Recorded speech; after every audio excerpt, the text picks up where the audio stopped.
નમસ્તે વિદ્યાર્થી મિત્રો, ઓનલાઈન શિક્ષણમાં આપ સર્વનું હાર્દિક સ્વાગત છે। આજે આપણે ધોરણ 7 વિષય હિન્દી જેમાં ત્રીજા પાઠનું રિવિઝન કરીશું। પહેલાં 2 પાઠનું રિવિઝન આપણે થઈ ગયું છે અને ત્રીજા પાઠનું બાકી છે, તો આજે આપણે ત્રીજા પાઠનું રિવિઝન કરી લઈએ। તમારી પરીક્ષા શરૂ થઈ ગઈ છે, માટે તમે સરસ મજાની એવી મહેનત કરો અને સારા અક્ષરે પેપર લખો તેવી મારી શુભકામનાઓ છે। તો બધા જ વિદ્યાર્થી મિત્રો પોતાની એસએમ ખોલે, જેમાં પેજ નંબર 12 ઉપર ત્રીજો પાઠ આપેલો છે, જેનું આપણે રિવિઝન કરી લઈએ। હવે ત્રીજો પાઠ જોઈએ તો પહેલો પ્રશ્ન આપણને આપેલો છે કે નીચેના વિકલ્પમાંથી સાચો વિકલ્પ પસંદ કરીને લખો। તો પહેલો વિકલ્પ છે કે कुएं के चारों ओर बनी चर्ची भूमि को क्या कहते हैं? तो उसके क्या कहते हैं? जगत। बीजू, देवताओं के गुरु कौन है? तो के बृहस्पति है। त्रीजू જોઈએ તો કે विद्या की देवी कौन है? तो के सरस्वती। चौथो शब्द है कि प्रकृति शब्द का अर्थ है स्वभाव। पांचमू, चारों औरतों के पीछे आने वाली महिला कैसी थी? तो के वृद्धा थी। एना पछी જોઈએ छठो विकल्प के गांव की कुछ स्त्रियों पानी लेने के लिए घड़े लेकर कहाँ चल पड़ी? तो के कुएं पे चल पड़ी। सातमो विकल्प है कि कुएं की पक्की जगत पर कितनी स्त्रियों बैठकर बात कर रही थी? तो के 4 स्त्रियों। पक्की एटले के किनारा ऊपर जे पाकું બનાવેલું છે તેને પક્કી કહેવામાં આવે છે। હવે એના પછીનો પ્રશ્ન એક બ આપેલો છે તમને कि कोष्टक में उचित शब्द चुनकर रिक्त स्थानों की पूर्ति कीजिए। तमने परीक्षा में काउंस आपवामां आवशे नहीं, तमारे जाते जवाब खाली जग्या में लखवाना छे। तो सौ प्रथम पहली खाली जग्या है कि पक्षी चहचहाते हुए अपने खाली जग्या की ओर जा रहे थे। तो के नीड एटले के माड़ो। बीजू જોઈએ तो कि बातचीत करते करते बात खाली जग्या पर जा पहुंची। तो के बेटों पर जा पहुंची। तीजी खाली जग्या, लोग बड़े खाली जग्या से उसका गीत सुनते हैं। तो के चाव से। चौथी खाली जग्या, वह आधुनिक युग का खाली जग्या है। तो के भीम है। पांचवी खाली जग्या, मेरा बेटा साक्षात खाली जग्या का अवतार है। तो के बृहस्पति का।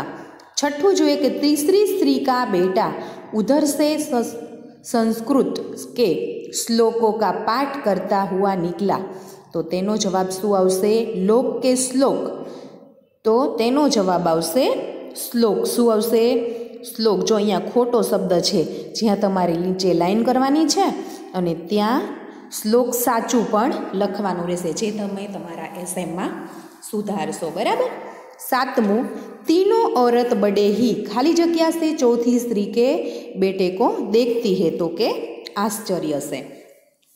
एना पछीनो प्रश्न एक क, निम्नलिखित प्रश्न के उत्तर एक एक वाक्य में दीजिए। तो पहलो प्रश्न आपने आपेलो छे कि सूर्यास्त के समय गांव की कुछ स्त्रियों क्या करने चल पड़ी? तो तेनो जवाब छे कि सूर्यास्त के समय गांव की कुछ स्त्रियों पानी लेने के लिए घड़े लेकर कुएं की ओर चल पड़ी। बीजू है कि दूसरी स्त्री ने अपने बेटे को क्या बताया? तो तेनो जवाब है कि दूसरी स्त्री ने अपने बेटे को आधुनिक युग का भीम बताया। तीजो है कि चौथी स्त्री का बेटा कैसा लग रहा था? तो तेनो जवाब है कि चौथी स्त्री का बेटा बहुत ही सीधा सादा और सरल प्रकृति का लग रहा था। हवे एना पछी जोईए पेज नंबर 13 ऊपर। पेज नंबर 13 ऊपर आपने चौथो प्रश्न आपेलो छे कि क्या देखकर तीनों स्त्री को आश्चर्य हुआ? तो तेनो जवाब है कि चौथी स्त्री के बेटे का अपनी माँ के प्रति प्रेम और सेवा भाव देखकर तीनों स्त्रियों को आश्चर्य हुआ। पांचमो प्रश्न है कि वृद्ध महिला ने सच्चा हीरा कैसे बताया? तो तेनो जवाब है कि वृद्ध महिला ने चौथी स्त्री के बेटा को सच्चा हीरो बताया। एना पछीनो प्रश्न 2 निम्नलिखित प्रश्न के उत्तर 2-3 वाक्य में लिखिए। तो पहलो प्रश्न आपने आपेलो छे कि चौथी स्त्री का बेटा सचमुच हीरा था, क्योंकि कि चौथी स्त्री का बेटा बहुत ही सीधा साधा और सरल स्वभाव का था। यानी सिर पर पानी के भरा घड़ा उठाए ला रही माँ को अपनी अनदेख नहीं किया। वह माँ के पास गया और घड़े को उसके सिर पर उतारकर अपने सिर पर रख लिया। घड़ा लेकर वह घर की तरह चल पड़ा। इस तरह अपनी माँ के प्रति सच्चा सेवा भाव दिखाकर उसने खुद को सच्चा हीरा साबित कर दिया। बीजो प्रश्न है कि अपने घर में आप माता पिता को कौन कौन से काम में मदद करते हैं? तो तेनो जवाब है कि मैं माँ के कहते ही बाजार से चीज़ों खरीद लाता हूँ। इन चीज़ों में साग सब्जी, दवाएं, फल तथा अन्य वस्तुओं होती है। घर की साफ सफाई में भी माँ की मदद करता हूँ। पिताजी के लिखे पत्र डाक खाने में पत्र पेटी में डाल आता हूँ और धोबी यहाँ से उनके कपड़ा ले आता हूँ और उनके कहने के अनुसार खाने पीने की चीज़ लाता हूँ। इस प्रकार मैं घर में अनेक कामों में अपनी माता पिता को मदद करता हूँ। तीजो प्रश्न है कि आदमी सच्चा हीरा कैसे बन सकता है? तो तेनो जवाब है कि आदमी में ज्ञान गुण होता है, ये अच्छी बात है, उसका वीर होना प्रसन्न है वो, लेकिन यदि उसका ज्ञान आचर्य में नहीं उतरता तो वह व्यर्थ है। कोरा ज्ञान किसके उपयोग नहीं आता है। अपने ज्ञान और गुणों को कर्म में उतार कर ही उन्हें सफल बनाया जा सकता है। इस प्रकार कर्म करके बड़ों की सेवा और जरूरतमंदों की सहायता करते ही आदमी सच्चा हीरा बन सकते हैं। एना पछी जोईए तो आगळनो प्रश्न छे प्रश्न नंबर 2 निम्नलिखित प्रश्न के उत्तर 4-5 वाक्य में लिखिए। तो पहलो प्रश्न आपने आपेलो छे कि वृद्ध महिला की दृष्टि में पहली 3 स्त्रियों के बेटे सच्चे हीरे क्यों नहीं थे? तो तेनो जवाब है कि पहली स्त्री का बेटा अच्छा गायक था और दूसरी स्त्री का बेटा शारीरिक बल में आधुनिक युग का भीम था और तीसरी स्त्री का बेटा विद्या बुद्धि में बृहस्पति के अवतार था। उन तीनों स्त्रियों के बेटों में अपनी कोई न कोई विशेषता थी, परंतु उनके वह गुणों की नहीं थी जो चौथी स्त्री के बेटे में थे। उनकी माताएं सिर पर पानी से भरे घड़े रखकर घर लौट रही थी। तीनों पुत्रों को अपनी अपनी माताओं को देखा, पर चौथी स्त्री के बेटे की तरह उनकी मदद करने में कोई नहीं आया। उनमें शिष्टता और सेवा भाव जैसा मूल्य गुणों का अभाव था, इसलिए वृद्ध महिला को दृष्टि में सच्चे हीरे नहीं थे। बीजो प्रश्न है कि चौथी स्त्री का बेटा वास्तव में एक सच्चा हीरा था, कैसे? तो तेनो जवाब है कि चौथी स्त्री का बेटा न गंधर्व सा गायक था, न भीम जैसा बलवान था और बृहस्पति सा बुद्धिमान था। यह बहुत ही सीधा सादा और सरल स्वभाव का लड़का था। उसके किसी तरह का अहंकार नहीं था, उनमें नम्रता और सेवा भाव था। तीनों बेटों में सिर पर पानी के घड़े के जा रही अपनी माताओं के अपेक्षा की, परंतु चौथी स्त्री के बेटे अपनी माँ के सिर पर पानी का घड़ा उतारकर अपने सिर पर रखा और घर की ओर चल पड़ा। इस प्रकार नम्रता, सेवा भाव और कर्तव्य निष्ठा के कारण चौथा बेटा वास्तव में सच्चा हीरा था। एना पछीनो प्रश्न है प्रश्न नंबर 2 सही वाक्यांश चुनकर वाक्य फिर से लिखिए। तो तेनो जवाब पहलू आपने आपेलू छे वाक्य कि पहली स्त्री ने अपने बेटे को लाखों में एक कहा, क्योंकि? तो तेनो जवाब है कि लोग उसके गीत बड़े चाव से सुनते थे। चाव से એટલે કે ધ્યાનથી સાંભળતા હતા। બીજું જોઈએ તો कि दूसरी स्त्री ने अपने बेटे को आधुनिक युग का भीम बताया, क्योंकि वह बड़े बड़े बहादुरों का पछाड़ देता था, इसलिए तेनो जवाब ब आवशे। ત્રીજું જોઈએ तो कि तीसरी स्त्री ने अपने बेटे को बृहस्पति का अवतार बताया, क्योंकि तो वह जो कुछ पढ़ता एकदम याद कर लेता था। इसलिए पेલું આવશે અ। बराबर। एना पछी जोईए प्रश्न नंबर 3 अ। निम्नलिखित मुहावरे का अर्थ देखकर वाक्य में प्रयोग कीजिए। तो आपने मुहावरा आपेला छे तेनो अर्थ पण आपवानो छे अने वाक्यमां प्रयोग पण आपणे करवानो छे। सौ प्रथम पेलू जोईए तो के चल पड़ना एटले के गगन करना अथवा तो रवाना होना। तो तेनुं वाक्य छे कि मैं स्टेशन से घर की ओर चल पड़ा। बीजू छे कि इधर उधर की बातें करना। तो तेनो जवाब छे कि गप्पे लगाना अथवा तो व्यर्थ की बातचीत करना। तो तेनुं वाक्य छे कि उधर उधर की बातें करते हुए तीनों मित्रों घर लौट आए। त्रीजू आपने आपेलू छे कि मन होना एटले के अच्छा होना। तो तेनो जवाब छे कि दादी जी का मन रसगुल्ले खाने का हो गया। बराबर। चौथुं आपने आपेलू छे बराबरी करना एटले के मुकाबला करना। बराबर। तो तेनुं वाक्य छे कि हमारे गांव के पहलवान की बराबरी कोई नहीं कर सकता है। बराबर। पांचमो रूढ़िप्रयोग छे कि कंठ में सरस्वती का निवास होना। तो तेनो जवाब छे कि पढ़ाई लिखने में बहुत तेज होना। तेज होना एटले कि होशियार होना। तो लड़की इतनी होशियार है कि जैसे उसके कंठ में सरस्वती निवास हो। एना पछी जोईए तो पेज नंबर 15 पर छठ्ठू रूढ़िप्रयोग आपने आपेलो छे कि गदगद स्वर में कहना। तो तेनो जवाब छे कि अत्यंत आनंदित होकर करना। बराबर। तो तेनो वाक्य छे कि माँ ने गदगद स्वर में कहा कि उसका बेटा लाखों में एक है।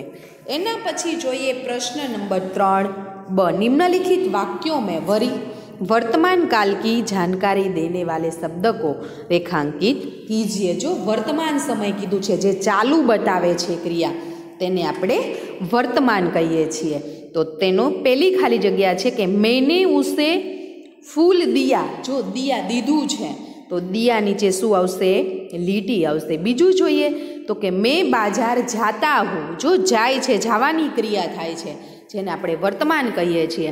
तो के जाता हूँ जे शुं आवशे? वर्तमान काल आवशे। त्रीजू जोईए तो कि बच्चे मैदान में खेल रहे थे। रमवानी क्रिया चालू छे, जेने आपणे वर्तमान काळ कहीए छीए। तो के खेल रहे थे तेनी नीचे लाइन आवे।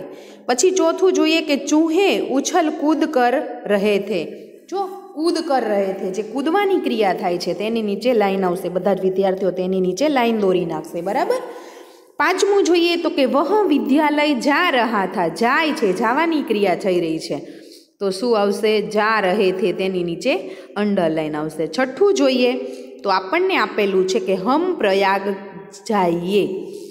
जाएंगे कीधुं छे ते आपणे आपणा काळमां वर्तमान काळमां आवशे नहीं। जे आपणने वर्तमान काळनुं कीधुं छे तेनी नीचे ज आपणे लाइन दोरवानी छे, बाकीना वाक्य नीचे लाइन दोरवानी નથી। હવે ભૂતકાળ કોને કહેવાય? જે વીતી ગયો છે સમય, તેના નીચે આપણે લાઈન દોરવાની છે। તો જેમાં પહેલું વાક્ય આપણને આપેલું છે કે મેને ઉસે ફૂલ દીએ, દીધું છે તો ભૂતકાળ થઈ ગયું, તો દીએ નીચે શું આવશે? લીટી આવશે। બીજું જોઈએ તો કે પિતાજી અખબાર પઢ રહે થે, વાંચી રહ્યા હતા, तो पढ़ रहे थे तेनी नीचे अंडरलाइन आवशे। पछी गांधीनगर गुजरात में है, तेमां कांई आवतुं नथी भूतकाळ विशेनुं। बराबर। यह चित्र आपको कल दूंगा, एमां पण कांई आवतुं नथी। यहाँ आश्चर्य सूखा पड़ता है, तो एनी नीचे पण कांई आवतुं नथी। छठ्ठું वाक्य छे आपणने कि हम पहले सूरत में रहते थे। जो पहला रहता था, भूतकाळ थई गयो, तो रहते थे तेनी नीचे शुं आवशे? लाइन। अने सातमुं वाक्य छे कि सोमनाथ ज्योतिर्लिंग है, तो तेमां कांई पण आपणने भूतकाळ देखातो नथी। हवे त्रीजो प्रश्न ड आपणने आपेलो छे, जेमां आपणे भविष्यकाल, जे आपणे भविष्य भाखीए छे के थवानुं छे, थई गयुं छे एने शुं कहेवाय? भूतकाळ कहेवाय। अने जे चालू क्रिया के थाय छे तेने आपणे वर्तमान काळ कहीए छीए, अने थशे एवुं कहीए त्यारे आपणे भविष्यकाळनो उपयोग करीए छीए। तो तेना पण आपणे वाक्य आपेला छे कि माली बाग में से फूल ચૂનેગા, હજુ તોડીને લાયા નથી, ચૂનવાના છે એટલે કે તોડવાના છે, તે આપણે ભવિષ્ય પાક્યું છે, તો તેને આપણે ચૂનેગા, તેની નીચે શું આવશે? લાઈન આવશે. હવે બીજું જોઈએ તો કે હમ હિન્દી સીખતે હે, જો સીખતે હે ચાલુ બતાવ્યું છે તો તેમાં શું આવશે? વર્તમાન કાળનું વાક્ય છે, બરાબર. હવે ત્રીજું જોઈએ તો કે પિંકલ કલ કહાની મેં કિતાબ લાયેગી, જો લાયેગી હજુ લાવશે તો લાયેગી નીચે શું આવશે? જે આપણું ભવિષ્યકાળ છે, લાયેગી, તો એની નીચે લાઈન આવશે. ચોથું વાક્ય છે કે મેં શિક્ષક બનુગા, જો બન્યો નથી હજુ બનવાનો છે, તો બનુગા નીચે શું આવશે? લાઈન, જે આપણે ભવિષ્યકાળ દર્શાવે છે. પાંચમું જોઈએ તો કોમલ છઠ્ઠી કક્ષા મેં છાત્રાથી, તેમાં આપણને કાંઈ દર્શાવવાનું નથી. છઠ્ઠું વાક્ય છે કે અનિલ કલ પતંગ ઉડાએગા, જો આજ ઉડાડે એમ નહીં, કાલ ઉડાડવાનો છે હજુ, તે આપણું ભવિષ્યકાળ થયું. અને મેં બસ મેં જા રહા થા, તે જાય છે, તો એ આપણે કયું વાક્ય થયું કહેવાય? વર્તમાન કાળનું વાક્ય છે, જે ભવિષ્યકાળનું વાક્ય નથી, તો જેમાં આપણે કાંઈ કરવાનું નથી. હવે એના પછી જોઈએ તો પ્રશ્ન 3 ઈ નિમ્નલિખિત ઉચિત કોણ કિસે કહતા હૈ લીખીએ, તો તેનું પહેલું વાક્ય છે કે યહી સચ્ચા હીરા હો જે વૃદ્ધ મહિલા ચારો સ્ત્રીઓ સે કહતી હૈ. બીજું જોઈએ તો કે માં લાવો મેં तुम्हारा घड़ा पहुँचा दूँ, તે ચોથી સ્ત્રી કા બેટા બોલતા હૈ, ચોથી સ્ત્રી કા બેટા માં સે કહતા હૈ. એના પછી જોઈએ પેજ નંબર 16 પર આપણને ત્રીજું વાક્ય આપેલું છે કે સુનો મેરા હીરા गा रहा है, तो कौन बोले छे? तो कोई पहली स्त्री अन्य स्त्रियों से कहती है. चौथું જોઈએ તો કે देखो यहाँ है मेरी गोद का हीरा, तो तेनो ज कोण बोले छे आ वाक्य? तो કે तीसरा नंबरनी स्त्री बोले छे અને अन्य स्त्रियों से कहती है. પાંચમું જોઈએ તો કે देखो वह मेरा लाडला बेटा आ रहा है, જેમાં दूसरी स्त्री अन्य स्त्रियों से कहती है. હવે એના પછી આપણને નીચે પ્રશ્ન નંબર 4 માં આપેલું છે કે નિમ્નલિખિત શબ્દો के उदाहरण के अनुसार वर्तमान काल, भूतकाल और भविष्य काल का एक एक वाक्य बनाવીએ. તમારે એક એક વાક્ય બનાવવાનું છે. જો આમાં આપણને શબ્દ આપેલા છે કે પઢના, ઉડેલના, બટોરના, લીખના, સહલાના અને શહરના, બરાબર. એના એક એક વાક્ય આપણે બનાવવાના છે. તો વર્તમાન કાળ, ભૂતકાળ અને ભવિષ્યકાળ શું બને તે આપણે લખવાનું છે. તો આપણને આપી જ દીધેલું છે અંદર, જો તમે જોઈ શકો છો. આ વર્તમાન કાળ છે, આ ભૂતકાળ છે અને ભવિષ્યકાળ છે. તો આપણે એક વાક્ય જોઈ લઈએ, એ પહેલું અને છેલ્લું, તો વચલા વાક્ય તમને ખબર પડી જાય. તો કે પઢના, તો કે મેં પઢતા હું, હજુ આપણે ક્રિયા ચાલુ છે વાંચવાની, તો એને આપણે વર્તમાન કાળ કહીએ છીએ. મેં પઢાતા થા, જો પઢાતા થા એટલે કાલનું વાક્ય થયું, કાલે હું ભણાવતો હતો એમ, બરાબર. અને મેં પઢુંગા, હજુ ભણવાનું બાકી છે, પઢાવુંગા કીધું છે, બરાબર. સમજાય છે કહું છું એ? તો આ આપણા 3 કાળ છે, એવી રીતે આપણે વાક્ય બનાવવાના છે.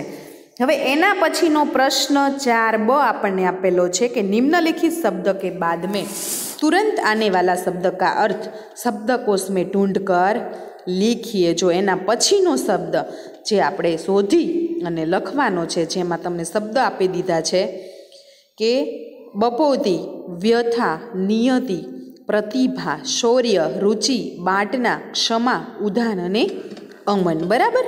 આટલા શબ્દ તમને આપી દીધા. તે સૌ પ્રથમ આપણે જોઈએ તો કયો આવશે? બપ્પા, બરાબર, એટલે કે પિતા, બરાબર. એના પછી આપેલું છે વ્યથાતુર એટલે કે પીડિત. ત્રીજું આપણને આપેલું છે નિયંદ્રેન્દ્રિય એટલે કે જીતેન્દ્રિય તમારી. ચોથું પ્રતિભાવ, પ્રતિભા એટલે કે પ્રતિભાગ, જેનું અર્થ થાય છે ઉત્પાદન કર, બરાબર. હવે એના પછી જોઈએ પાંચમું તો કે શૌલ્ક એટલે કે શુક્લ સંબંધી. અને છઠ્ઠું આપેલું છે રુચિત એટલે કે મનચાહા. અને સાતમો શબ્દ છે કે બાટા, બાટા એટલે કે હિસ્સા તમારો. અને એના પછી રુચિત એટલે કે મનચાહા. નવમું આપેલું છે ઉદ્યાનિક, ઉદ્યાનિકી એટલે કે બાગ બગીચે લગાને કા કામ. ઓર ક્ષમાલુ એટલે કે ક્ષમા કરને વાલા. અને 10મું આપેલું છે અમનસ્ક એટલે કે અન્નમના. બરાબર.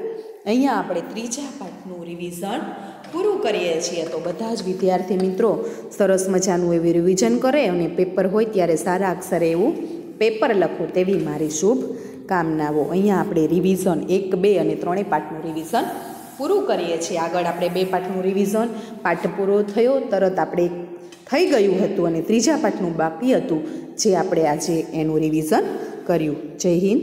અસ્તુ.